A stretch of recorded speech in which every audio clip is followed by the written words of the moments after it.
और उसके बाद अगर जरूरी होगा तो हम एक्शन करेंगे। लेकिन आप मेरे खिलाफ बोल रहे थे, इसीलिए हम आपको तबाही किए, बड़ाई कर दी। खूब करिए, मेरे खिलाफ करिए, हम आपको तारीफ करेंगे। लेकिन कोई काम नहीं कर रहे हैं, कोई बात है तो लिख करके दीजिए। अरे ऐसे ही बोल रहे हैं, अरे जवाब दे रहे हैं तो उसमें नहीं। अगर किसी चीज के बारे में कोई बात है तो आप लिख करके हमको दीजिए, हम देखेंगे। बैठिए बैठिए, अपने स्थान पे जाइए, अपने स्थान पे जाइए, पहले अपने स्थान पे जाइए, अपने स्थान पे जाइए।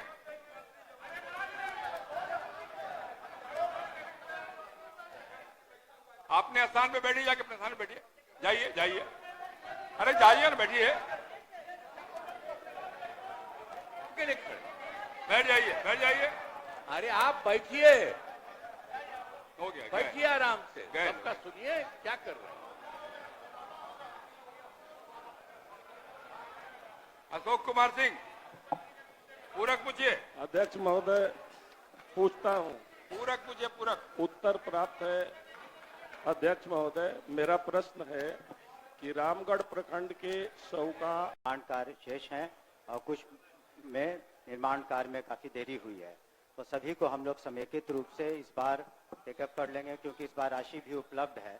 इन्हीं कारणों से वजह से राशि की उपलब्धता नहीं रहने की वजह से हुआ होगा। लेकिन इस बार हम लोगों ने जहां पर बिल्कुल विद्यालय नहीं है या ये हालात बिल्कुल सही नहीं है, उसको हम लोग प्रायोरिटी पर टेकअप करेंगे, इसको भी करेंगे निश्चित। अध्यक्ष महोदय, करेंगे तो नहीं, जो 20 में निविदा हुई माननीय अध्यक्ष महोदय, और आज तक कब तक करेंगे, कृपया बता दें, स्पष्ट बता दें। हमने कहा कि अरे ये लोग शांत रहिए, शांत रहिए। सर, ये लोग लिख दिए हैं कि इसके चलते राज्य के निजी विद्यालयों में शिक्षा के अधिकार अधिनियम आरटीई के तहत 20% कमजोर वर्गों के बच्चों का नामांकन होना चाहिए, लेकिन नहीं हो रहा है। सरकार का जवाब भी इसकी पुष्टि करता। अब बात ये है, ये बोल रहे हैं तो इसके लिए जो कमजोर वर्ग है, आप उसके लिए जरा इसको ध्यान से देखिए, पूरे तौर पर ध्यान दीजिए। और एक और अधिकारी भी है, मैं इनको भी कहूंगा कि इसको ध्यान से देखिए। हमको इन्होंने दे दिया है तो इस पर जरा देख लीजिए, जो भी इसके बारे में संभव है ठीक है, बैठिए। अरे देखेंगे, अब हो गया, बैठिए बैठिए। आप नहीं, आप नहीं, बैठिए। अरे ये सब देखिए ना, हम लोग तो कमजोर वर्गों के लिए रात दिन काम करते हैं। आपने अभी कहा है हम एक एक चीज की जांच करवाएंगे, क्यों कोई दिक्कत कहीं हो रही है इसको हम देखेंगे। हमने दोनों को कह दिया है, जो अधिकारी हैं और उनके अफसर हैं, आई दोनों को लिख दिया, इन लोगों को भी हमने कह दिया। सब लोग अब देखेंगे, इसको जांच करेंगे, इसलिए बाकी चीज जी समीर कुमार महासेठ महोदय, राज्य के सरकारी विभागों में राज्य कर्मियों को अपने पद के अनुसार उसे 7वें वेतन आयोग के तहत मूल वेतन के साथ ग्रेड पे दिया जा रहा है और लेवल भी निर्धारित है, जबकि बीपीएससी टीआर1, बीपीएससी पीआर2, बीपीएससी टीआर3 द्वारा चयनित अध्यापक एवं सक्षमता पास विशिष्ट शिक्षकों को का ना ही ग्रेड पे निर्धारित किया गया है और ना ही लेवल तय किया गया है। सिर्फ नियोजन के तहत वर्ग 1 से 5 के अध्यापकों को एवं विशिष्ट शिक्षकों को 25,000, वर्ग 6 से 8 के अध्यापक को 28,000, वर्ग 9 से 10 के अध्यापक एवं विशिष्ट शिक्षकों को 31,000, वर्ग 11 से 12 के अध्यापक एवं विशिष्ट शिक्षकों को 32,000 रुपया मूल वेतन दिया जा रहा है, जो 7वें वेतन आयोग से बिल्कुल अलग है, जिसके कारण भविष्य में अध्यापक एवं विशिष्ट अध्यापकों को 8वें वेतन आयोग के लाभ से वंचित रहना पड़ सकता है, जबकि उक्त शिक्षकों को भी राज्य कर्मी का दर्जा प्राप्त है। अतः उक्त शिक्षकों के हित में पद के अनुसार शिक्षकों को ग्रेड पे तथा लेवल निर्धारित करने हेतु हम सदन के माध्यम से सरकार का ध्यान आकृष्ट कराते हैं। माननीय मंत्री शिक्षा विभाग। अध्यक्ष महोदय, वस्तु स्थिति यह है कि पंचायती राज संस्थाओं एवं नगर निकाय संस्थाओं द्वारा नियुक्त शिक्षकों को समान कार्य के बदले समान वेतन देने से संबंधित माननीय सर्वोच्च न्यायालय में दायर SLP C संख्या 20/2018 बिहार सरकार एवं अन्य बनाम बिहार माध्यमिक शिक्षक संघर्ष समिति एवं अन्य के साथ दिनांक 10/5/2019 को पारित आदेश, जिसमें माननीय उच्च न्यायालय के द्वारा समान कार्य के बदले समान वेतन देने हेतु पारित आदेश को निरस्त कर दिया गया है। राज्य सरकार पंचायती राज संस्थाओं एवं नगर निकाय संस्थाओं द्वारा नियुक्त शिक्षकों को बेहतर वेतन एवं सेवा शर्त हेतुकृत संकल्पित रही है। राज्य सरकार ने सहानुभूति पूर्वक इन शिक्षकों को 1/9/2020 से EPF योजना, जिसमें राज्य सरकार के द्वारा लगभग 5% अंशदान दिया गया है, से आच्छादित करते हुए दिनांक 1/4/2021 से 15% का वेतन वृद्धि किया गया। पुनः राज्य सरकार द्वारा स्थानीय निकाय शिक्षकों को बेहतर सेवा शर्त एवं वेतन प्राप्त हो के परिप्रेक्ष्य में बिहार विद्यालय विशिष्ट शिक्षा नियमावली 2023 अधिसूचित किया गया। नए शिक्षकों की नियुक्ति हेतु बिहार राज्य विद्यालय अध्यापक नियुक्ति, स्थानांतरण, अनुशासनिक कार्रवाई एवं सेवा शर्त नियमावली 2023 अधिसूचित किया गया। सरकार द्वारा इन दोनों नियमावली से नया पद सृजित किया गया। यह पद 7वें वेतन आयोग लागू होने के बाद सृजित किए गए हैं, इसलिए यह पद 7वें वेतन आयोग द्वारा निर्धारित पदों में सम्मिलित नहीं है। सरकार द्वारा सरकार के अन्य बहुत सारे पद सृजित किए जाते हैं जो 7वें वेतन आयोग में सम्मिलित नहीं होते हैं। इन दोनों नियमावली के तहत वर्ग 1 से 5 के शिक्षकों को 25,000, वर्ग 6 से 8 के शिक्षकों को 28,000, वर्ग 9 से 10 के शिक्षकों को 31,000 एवं वर्ग 11 से 12 के शिक्षकों को 25,000 प्रारंभिक वेतन निर्धारित करते हुए पे मैट्रिक्स का निर्धारण किया गया। उक्त नियमावली के तहत शिक्षकों को बेहतर प्रोन्नति का लाभ दिया गया। अगले संभावित जो वेतन आयोग 8वां वेतन आयोग में ये शिक्षा विभाग द्वारा इन विद्यालय अध्यापकों एवं विशिष्ट शिक्षकों के वेतन मान को उचित स्तर पर निर्धारित करने हेतु वित्त विभाग को अनुशंसित किया जाएगा। महोदय, मैं पूरे वक्तव्य को मैं सुना। सरकार BPSC का एग्जामिनेशन लेकर के सरकार ने घोषणा किया कि वो राज्यकर्मी होंगे। दूसरी बात की सरकार ने ही घोषणा किया कि सक्षमता परीक्षा पास जो कर जाएंगे शिक्षक वो राज्यकर्मी होंगे। तो जब राज्यकर्मी होंगे तब फिर क्या औचित्य है कि आप उसको 7वें वेतन के लाभ से अलग रखेंगे, उस श्रेणी में नहीं रखेंगे? क्यों उसको राज्यकर्मी का दर्जा देते हुए और राज्यकर्मी की घोषणा करते हुए उस लाभ से सरकार क्यों वंचित रखना चाहती है, ये मैं जानना चाहता हूं। माननीय मंत्री। अध्यक्ष महोदय, इसमें जो विचार विमर्श किया गया वित्त विभाग से, ऐसी बात नहीं है कि सहानुभूति तो पूरी रखी गई। एक और आंकड़ा मैं पढ़ना चाहूंगा सदन के सामने। वर्ष 2003 में जो नियुक्त प्रशिक्षित शिक्षा मित्र थे, प्रारंभ में उनका नियत वेतन प्रति माह था 1,500, जो वर्तमान सकल वेतन प्रति माह हो गया 31,340। वर्ष 2006 में नियुक्त पंचायत प्रखंड नगर शिक्षक थे 5,000, उनका वर्तमान सकल वेतन प्रति माह हो गया 29,410। वर्ष 2010 में नियुक्त पंचायत प्रखंड नगर शिक्षक 7,000 था वेतनमान, तो उनका हो गया आज के दिन में 29,410। वर्ष 2013 में नियुक्त पंचायत प्रखंड नगर शिक्षक 10,000 थे, उनका आज के दिन में 29,410 सकल वेतन प्रति माह हुआ। ये वित्त विभाग की सोच थी कि इनका 7वें वेतन आयोग से आच्छादित नहीं होंगे और इनके लिए अलग से उन्होंने एक पे मैट्रिक्स बनाई। लेकिन साथ ही हमने ये भी कहा कि भविष्य में जब 8th पे कमीशन लागू होगा तो उसमें फिटमेंट कमेटी बैठती है और फिटमेंट कमेटी जिस श्रेणी में ये फिट करेंगे उसमें उनको आच्छादित करेंगे। धन्यवाद। महोदय, जो सरकार के द्वारा वक्तव्य फिर दोबारा दिया गया, ये पुरानी बात को दोहराई गई कि जब नियोजन इकाई कई नियोजन इकाई थी, आपने 23 में उस तमाम नियोजन इकाई को भंग कर दिया।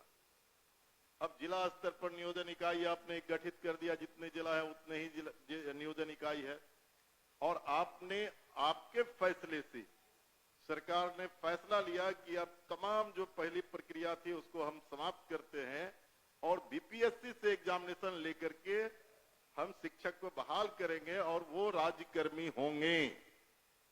दूसरा, कि सरकार से हम लोग बात कर रहे थे कि जो पुराने तरीके से पंचायत से, प्रखंड से, जिला परिषद से जिन शिक्षकों को नियोजित किया गया उनको आप सरकारी कर्मी घोषित कीजिए। सरकार ने एक फैसला लिया, सक्षमता परीक्षा जो पास करेगा वो सरकारी कर्मी होंगे। तो सवाल उठता है कि सरकारी कर्मी वो सिर्फ स्कूल में नहीं पढ़ाते हैं, उनसे आप चुनाव में बूथ पर भेजते हैं, उनसे आप जो है सो बीएलओ बनाते हैं, उनको कई तरह का सवाल करते हैं। जब वो सरकारी कर्मी आपने घोषित किया है, तब सरकारी कर्मी के बराबर उसके समकक्ष 7वां वेतन क्यों नहीं देना चाहती है, ये हम जानना चाहते हैं। तो नहीं, उनका कहना है कि वो पुराना जो बताया 4000 था, 2000 था, 3000 था। दूसरी बार खड़े होकर बोले तो नहीं सर अध्यक्ष महोदय, जब ये पूरा मामला वित्त विभाग में गया, वित्त विभाग इसमें सारी निर्णय लेता है। पे मैट्रिक्स उन्होंने नया किया और कहा कि ये 7वें वेतन आयोग से आच्छादित नहीं होंगे। और दूसरी बात ये भी है, हम इस बात को स्वीकार कर रहे हैं कि भविष्य में जब 8th पे कमीशन का इन्होंने बात उठाई है, तो जब भी पे कमीशन केंद्र सरकार के द्वारा जब वो लागू होता है, तो यहाँ बिहार में भी फिटमेंट कमेटी बैठती है और फिटमेंट कमेटी के अनुसार उस वक्त इसमें जिसमें करेंगे हम लोग अनुशंसा करेंगे। लेकिन अंतोगत्वा इन सभी मामलों में वित्त विभाग अपने वित्तीय प्रबंधन के तहत ही अंतिम फैसला देता है, जिसको सभी को स्वीकार करना पड़ता है। धन्यवाद। हो गया आपका। सर ठीक है, वो लोग पूछेंगे, लेकिन मेरा आखिरी सबमिशन है सर, सप्लीमेंट्री मेरा ये है कि वित्त विभाग से सारी प्रक्रिया को पूरा करते हुए तब आपने बीपीएससी का एग्जामिनेशन लिया और तब आपने राज्यकर्मी का दर्जा दिया। तो साथ में वहीं घूम फिर के आ रहे हैं आप। साथ में वेतन का आप लाभ उसे क्यों नहीं देना चाहते, ये सरकार एक लास्ट करते हैं सर। एक ही बात तो बोल रहे, बोलिए अध्यक्ष।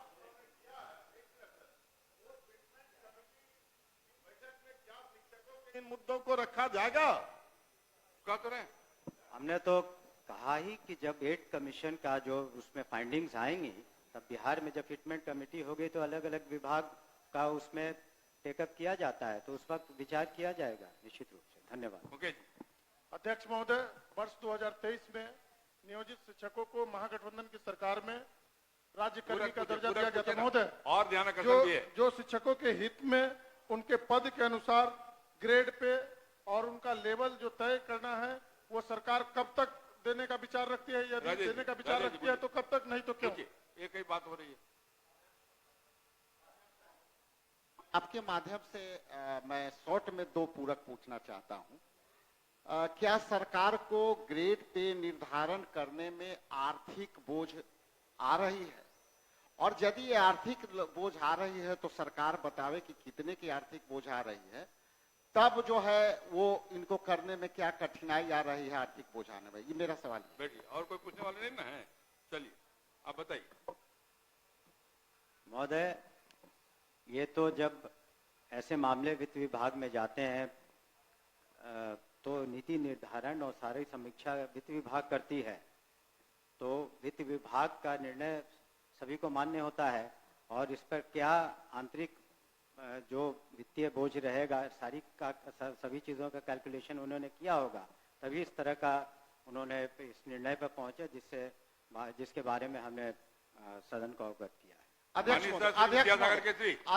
सूचना को पढ़े। अध्यक्ष बैठी हो गया नहीं?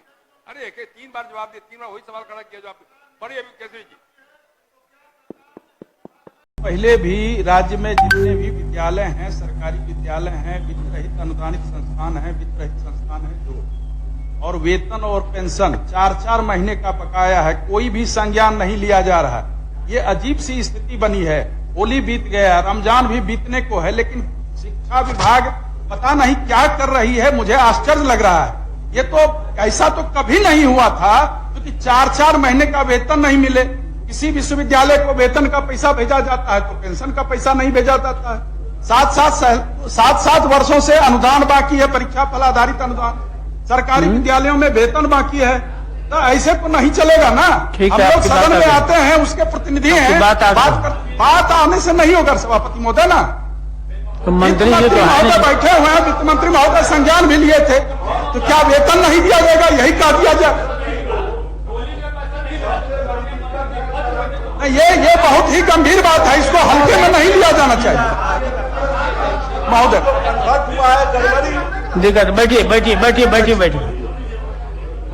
बैठिए सुनिए।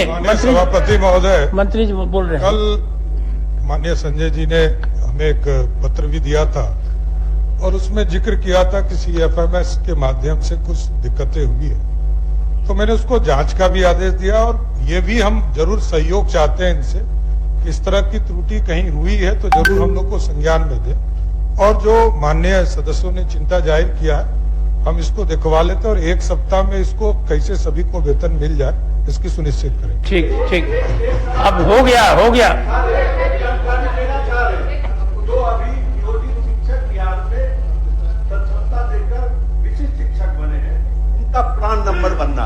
हमको याद है कि पूर्व में 2 लाख बहाली हुई अभी तो, और BPSC से 15 सुनिए ना एक ही साथ आज महीनों से उसका भुगतान नहीं हो रहा है। शिक्षा विभाग के लिए, शिक्षा विभाग और शिक्षकों को प्रतिनिधि के लिए अलग कोई नियम बिना वेतन का बीत गया है शिक्षकों का। ठीक है, हाँ बोलिए। बिना पेंशन का बीत गया है। हो गया, आगे चलिए। बीतता कुछ आगे का कार्य लिया जाएगा। हाँ बोलिए। सही पूछना चाहूंगी कि आशा कार्यकर्ता जो है, ये होली बीत गया और रमजान चल रहा है। नहीं, होली और रमजान चल रहा है, वेतन नहीं मिला महोदय, वेतन नहीं मिला। उनको 5-5 महीने से वेतन बकाया है। एक 24 वर्ष का बिहार राज्य प्रदूषण नियंत्रण परिषद के वित्तीय वर्ष 2024-25 का